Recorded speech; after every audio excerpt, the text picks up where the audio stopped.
और उसके बाद इस धरती में जो कुछ हम देखते हैं, जंगल, पेड़ पौधे, फूलें और जो भी है इस धरती में देखते हैं, जंगली जानवर, समुद्र के जंतु, सारे वस्तु, आकाश के चिड़ियाएं, सब कुछ उसने बना दिया। और उसके बाद आखिरी में उसने परमेश्वर के स्वरूप में और सदृश में मनुष्य को बनाया। परमेश्वर का स्वरूप में और सदृश में मनुष्य को बनाया और इस धरती में उसने ठहराया। और परमेश्वर ये चाहता था कि परमेश्वर निरंतर मनुष्य के साथ वास करें। देखिए, परमेश्वर ने अपने स्वरूप में क्यों बनाया मनुष्य को, अपने रूप में क्यों बनाया? हम जानते हैं एक शेर को हम अपने घर पे नहीं पाल सकते हैं। एक कुत्ते को भी अगर पालते हैं तो उसको अलग से सोने के लिए जगह देते हैं, हमारे साथ नहीं सुलाते हैं। कुछ लोग सुलाते होंगे, ठीक है, लेकिन हमारे साथ एक इंसान है जो उठना, बैठना, खाना खाना, बात करना, सब कुछ एक इंसान के साथ, एक दूसरे के साथ रह सकते हैं। लेकिन एक जानवर और एक मनुष्य एक साथ उठना, बैठना, खाना खाना, सोना, सब कुछ संभव नहीं है। परमेश्वर ने इसलिए मनुष्य को अपने स्वरूप में बनाया। परमेश्वर किसी जानवर के साथ नहीं रहना चाहता था। परमेश्वर अपने स्वरूप में बनाया हुआ मनुष्य के साथ ही रहना चाहता था। मुझे और आपको परमेश्वर ये चाहता था कि वो निरंतर हमारे साथ वास करें। हमारे साथ वास करने के लिए परमेश्वर ने हमें बनाया था। लेकिन शैतान का बहकाव में आकर मनुष्य ने परमेश्वर के साथ जो संबंध है वो तोड़ दिया। उसका अर्थ है मनुष्य ने परमेश्वर का आज्ञा का उल्लंघन किया, तो मनुष्य उस रूप में हो गया जो परमेश्वर उसके साथ वास नहीं कर सकता है। उस रूप में हो गया, उसका रूप बदल गया। आप सोच रहे होंगे अभी जब मैंने बोला परमेश्वर ने अपने सदृश में, अपने रूप में मनुष्य को बनाया, जब मैंने ये कहा तो आपने शायद सोचा होगा कि मेरा जैसा नाक और कान और आंखें और हाथ पैर वाला है परमेश्वर। नहीं, परमेश्वर आत्मा है, ये पूरा ब्रह्मांड में छाया हुआ है। परमेश्वर जैसे सुनता है वैसे हम सुन सकते हैं, परमेश्वर देखता है वैसे हम देख सकते हैं। वो है जो सदृश में बनाया है। लेकिन कुछ और रूप था हमारा, क्योंकि आज वो रूप नहीं है हमारे पास, क्योंकि रूप बिगड़ गया है। परमेश्वर का महिमा से भरा हुआ एक रूप जो परमेश्वर निरंतर मनुष्य के साथ वास कर सकता था, ऐसा एक रूप था परमेश्वर ने हमें दिया था। लेकिन पाप कर वो रूप जब हमने बिगाड़ दिया और परमेश्वर के साथ हमारा मेल मिलाप टूट गया, हमने एक बहुत बड़ा गड्ढा खोद दिया। परमेश्वर का और हमारे बीच में एक बहुत बड़ा गैप हमने बना दिया। परमेश्वर ने नहीं बनाया। परमेश्वर हमारे साथ रहना चाहता था, लेकिन हम पाप कर अपनी मर्जी में चलकर परमेश्वर का आज्ञा का उल्लंघन कर परमेश्वर से दूर हो गया। इसलिए परमेश्वर फिर से चाहा कि हमसे प्रेम कर उसने चाहा कि हमें फिर से जोड़े, फिर से वो हमारे साथ वास करे। इसलिए अपने पुत्र को इम्मानुएल बनाकर, परमेश्वर हमारे साथ रहने के लिए इम्मानुएल बनाकर इस धरती में भेजा। और वो क्या काम किया है यहां पर आकर, उसके बारे में मैं आपको बताना चाहता हूं। उसके लिए एक छोटी सी कहानी मैं आपको सुनाना चाहता हूं, ध्यान से सुनिए। किस रीति से परमेश्वर का और हमारा मेल मिलाप टूट गया है, किस रीति से हम और परमेश्वर दूर हो गया है, उसके बारे में मैं आपको एक छोटा सा कहानी सुनाना चाहता हूं। दो भाई लोग आमने सामने रहते थे और ये दोनों भाइयां बहुत प्यार से रहते थे, बहुत एक दूसरे से बहुत प्यार करते थे। एक ही मां का बच्चे थे और उनके बच्चे भी एक साथ पलते बढ़ते थे और उन्हें खुद पता नहीं था कि अपना घर कौन सा है, क्योंकि छोटा और बड़ा बहुत ही प्यार से जीवन बिताते थे।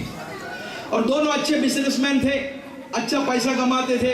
कभी छोटा भाई दूर चले जाता है तो बड़ा भाई घर संभाल लेते हैं, और अगर बड़ा भाई चला गया तो छोटा भाई संभाल लेते हैं।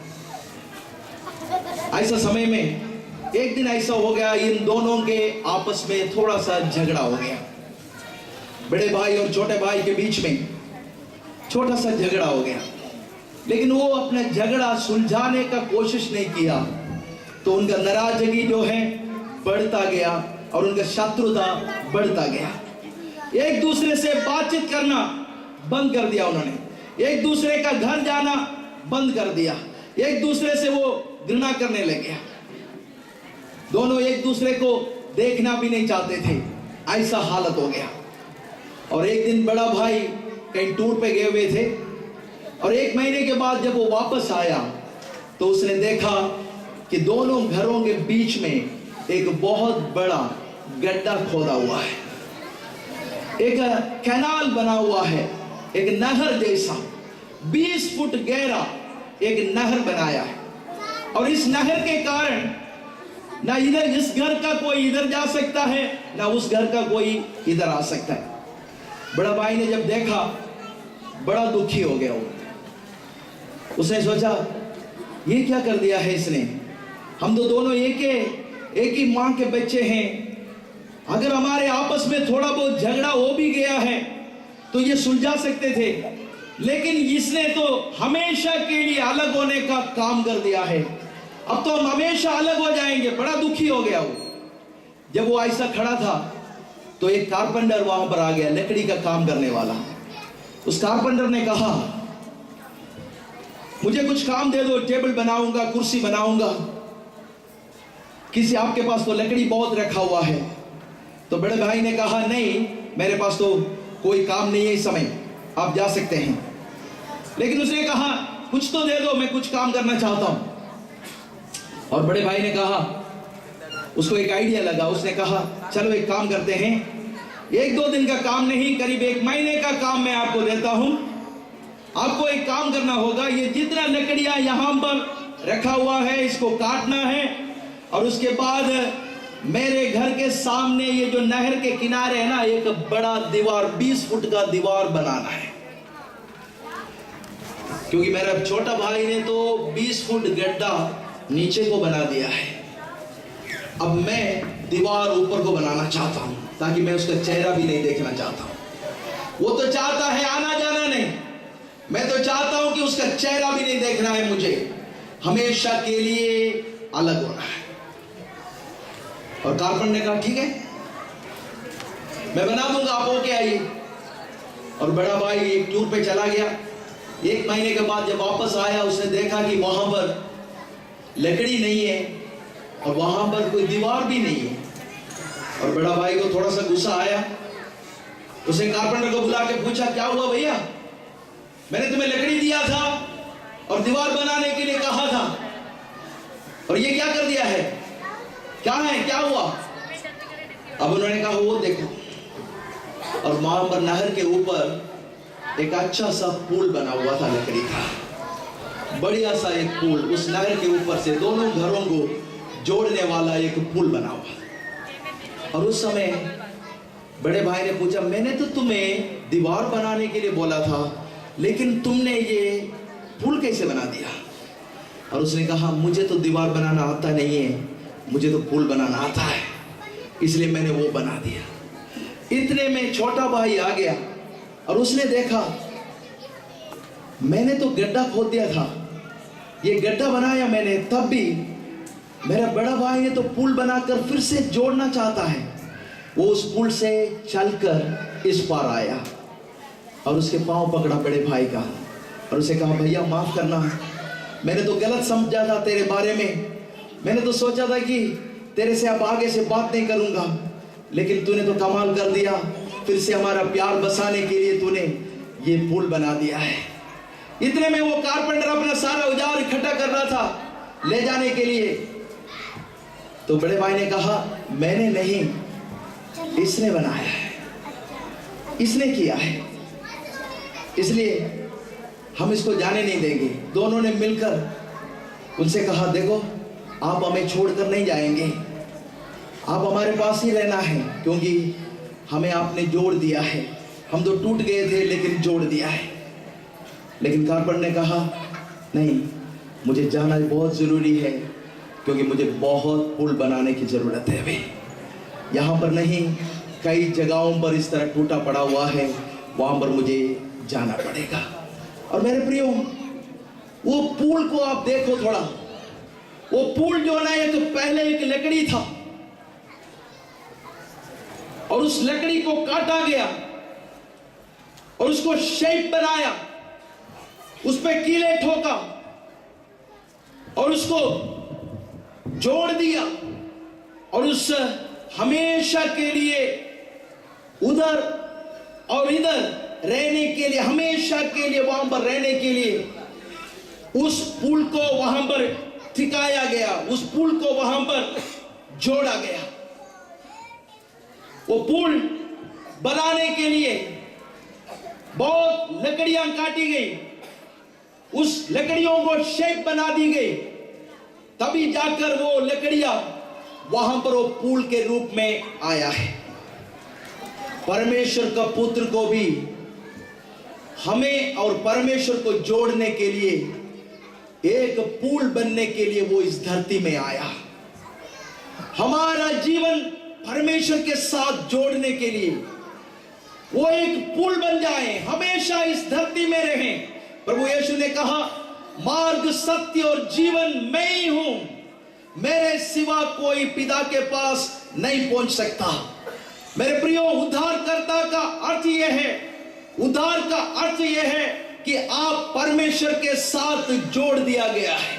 प्रभु का वचन कहता है, जितनों ने प्रभु यीशु मसीह को ग्रहण किया उन्हें परमेश्वर का संतान होने का अधिकार मिला है। भक्त बनाने के लिए नहीं, या कुछ फॉलोवर्स बनाने के लिए नहीं, हमारा कोई जय जयकार करने के लिए, हमें तैयार करने के लिए नहीं, बल्कि परमेश्वर का संतान बनाने के लिए प्रभु यीशु मसीह इस धरती में आया। जैसे वो जंगल में खड़ा हुआ कच्चा पेड़ काटा गया, वैसा ही वो स्वर्ग में महिमा में सिंहासन में बैठा हुआ परमेश्वर अपना सिंहासन छोड़कर हमारा जैसा एक मनुष्य बनने के लिए वो तैयार हो गया।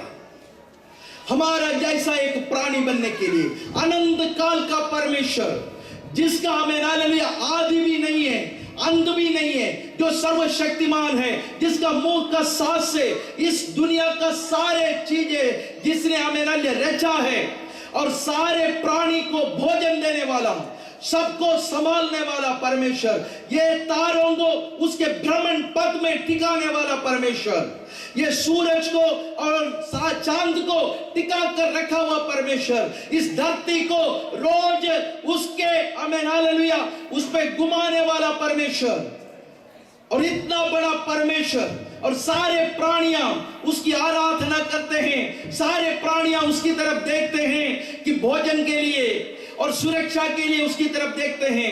मौसम वो देता है, बारिश वो देता है, धूप वो देता है, इस धरती को वो चलाता है। आपको उसने पैदा किया है। प्लास्टिक का या मोम का या सीमेंट का पुतले इंसान जरूर बना सकते हैं, लेकिन जीवन देने वाला केवल परमेश्वर है। इस धरती में सबको जीवन उसी ने दिया है, और वो परमेश्वर मेरा जैसा बनने के लिए तैयार हो गया। वो लकड़ी जैसे उस जंगल से काट कर लेके आया, वैसे ही स्वर्ग का उस ऊंचा पद छोड़कर, स्वर्ग का वो महिमा छोड़कर, मरने वाला एक मनुष्य बनकर, हमें एक निर्बल प्राणी बनकर इस धरती में आया हो। जब वो इस दर आया तो उसको रहने के लिए कोई जगह भी नहीं मिला। उसने कहा, लोमड़ियों के लिए भट्ट है और हमें आकाश का पक्षियों के लिए बसेरा है, मनुष्य के पुत्र को सिर छुपाने के लिए जगह नहीं है। उसने कोई बंगला नहीं बनाया, वो कोई बहुत बड़ा बंगला में नहीं रहते थे।